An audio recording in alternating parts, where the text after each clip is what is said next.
So this incident occurred on Sunday, August 21st at approximately 7:30 p.m. And I want to commend the citizens of the city of Southfield. Anytime there's an activity occurring in their neighborhoods, be it something suspicious, they always call 911 and expect a Southfield police officer to arrive very quickly to investigate their concerns. So in this case, our witnesses reported what they believed to be a female being abducted. They reported that there was a female being forced into a gray SUV against her will. Our officers did respond to that location, located that vehicle, and initiated a traffic stop. However, the driver refused to comply and fled at a high rate of speed. Our officers attempted a pit maneuver, but that pit maneuver was unsuccessful. And so at this point, our officers began to coordinate with the dispatchers and other officers because they were very concerned about the physical safety of what we believe to be a woman, again, being kidnapped. So the police chase did proceed from 8 Mile and Shiawassee down to the Southfield Freeway, and it ultimately concluded on Ashton Street in Detroit near McNichols. Our officers observed the vehicle after the driver lost control and collided with a tree. The officers set up a perimeter throughout the neighborhood and began searching the yards in that particular block. With the help of witnesses, residents from the city of Detroit, we were able to locate first the driver in a garbage can hiding, and ultimately found the female hiding a few doors over in another garbage can, which is very bizarre for our officers because, again, we thought that we had a kidnapping situation in progress. So our investigation revealed that we did not have a kidnapping, but rather some type of domestic dispute. The driver of the vehicle will be arraigned tomorrow. He will be charged with fleeing and eluding, resisting and obstructing, and also charged with possession of a stolen motor vehicle. We did call Detroit EMS to the scene to treat both of them. Certainly after the collision with the tree, they both had minor scratches to their person, but they're ultimately listed in stable condition. What was bizarre, again, is the female.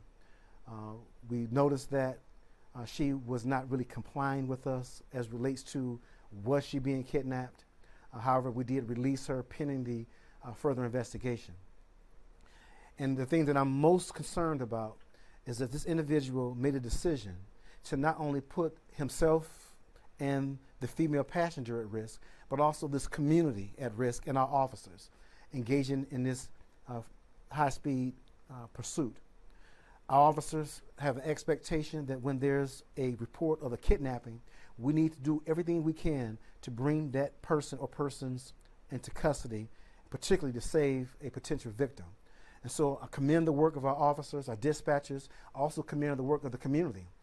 As I mentioned before, it was not only Southfield community who reported unusual behavior, but also Detroit residents who helped us locate and arrest these two individuals. So again, great work from police aspect, but again, I'm not happy with the choices that was made by the driver. And I'm very hopeful that the judicial process will hold him accountable. What happens when your officers hear kidnapping, Chief? So when our officers hear that there's been a kidnapping in progress, they get very concerned. They get to these locations very quickly. In this case, we responded within 2 minutes, and we're able to, again, locate that potential victim, the suspect, and engage in that pursuit. But officers were very concerned, as well as our dispatchers who were reporting this information to our officers. And that is the reason why we got there very quickly. And also we had to make a choice.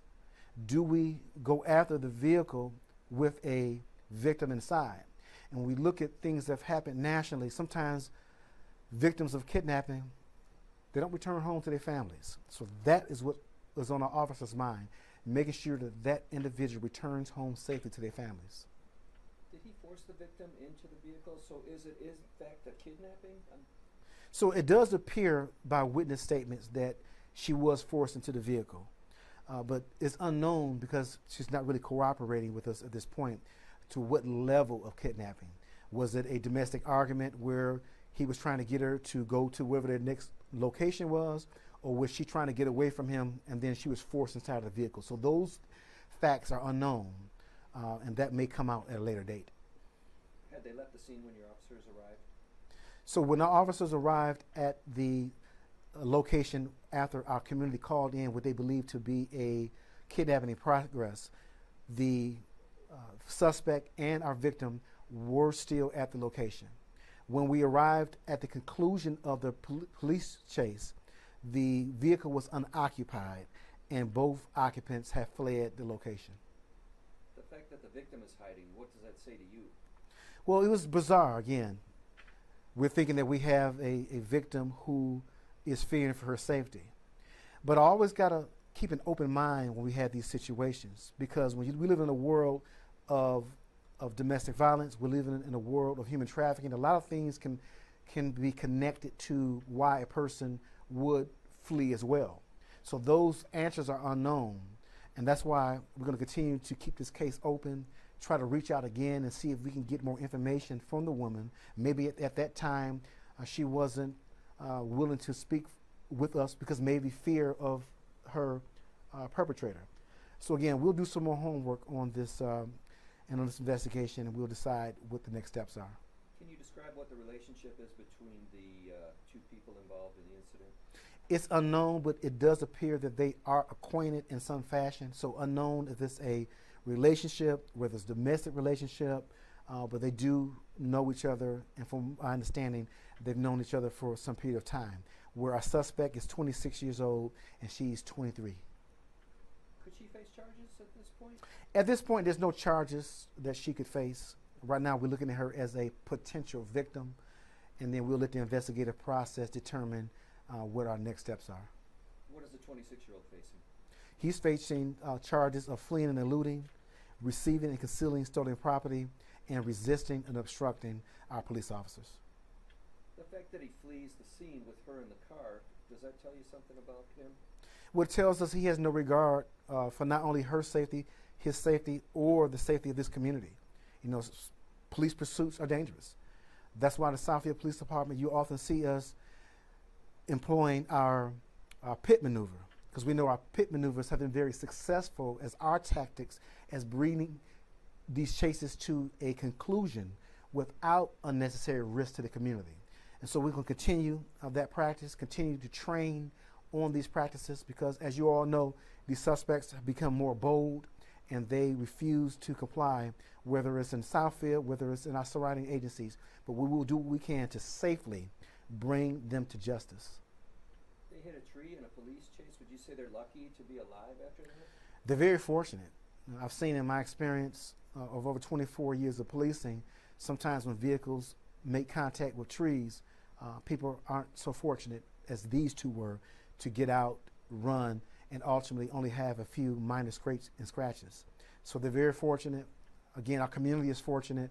But again, what I'm looking for is accountability through the judicial process, because he made the decision to put our community at risk, our officers at risk, and I'm not happy about it. Oh, does the 26-year-old have a previous record, or the 23-year-olds, or something in the past that? I don't know the answer to that, Okay. but we'll get it for you. You know the answer to that, DC? Okay, we'll get that for you. It's, you know, the rain. What's the morning rain is generally what time? 9 a.m. is generally 9 a.m. So we expect the 9 a.m. one. What time did the chase? It started at 7:30 p.m. What compels the officers to chase or not chase? I mean, they got to make a decision. You're concerned about the victim here, obviously. Can you talk about that a little bit? Yeah, when officers make a decision to chase a vehicle, and in this case, what is the potential harm for our victim? And so that was a great chance that if we did not apprehend this suspect, that she could be critically or even fatally injured.